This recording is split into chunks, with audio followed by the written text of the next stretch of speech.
Allora, buongiorno a tutti, mi conoscete ormai, sono Stefania Zingaretti, il Dea Caffè, questo è il mio bar.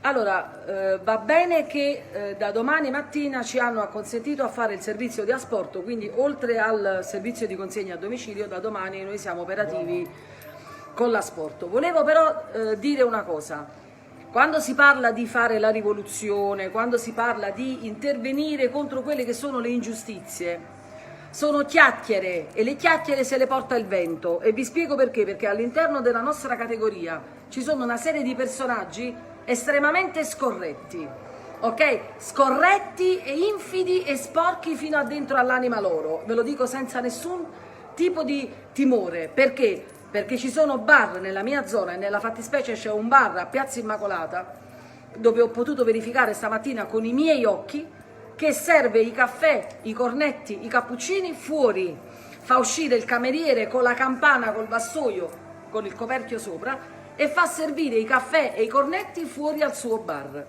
Ora io vorrei sapere se il furbo è lui o se la deficiente sono io, perché io per una settimana fino a oggi mi sono accontentata di fare incassi bassissimi, però sono stata corretta e ho badato all'incolumità mia, della società, del mio dipendente e di tutto quello che c'era da fare. Io ho fatto tutto rispettando le regole e vi volevo dire che siete degli accattoni, ok? Perché come ci avete il fitto voi di 7-8 mila euro, anche noi ci abbiamo il fitto che magari non è di 7-8 mila euro, ma giustamente gli incassi vostri che ci avete fuori tavoli, gazebbi e quant'altro non sono gli incassi nostri.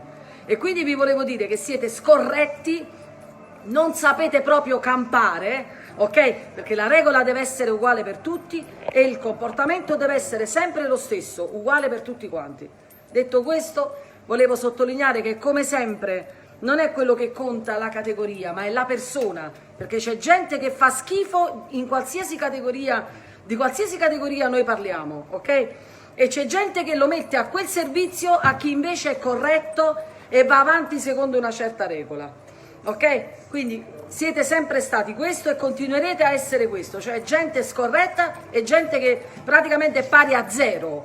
Mo spero che con questi soldi che avete incassato stamattina alla faccia mia e di tutti gli altri bar che invece abbiamo rispettato le regole, vi siete arricchiti e quantomeno vi sentiate realizzati. Va bene? Buona domenica a tutti, buon lavoro, grazie, arrivederci dal Dea.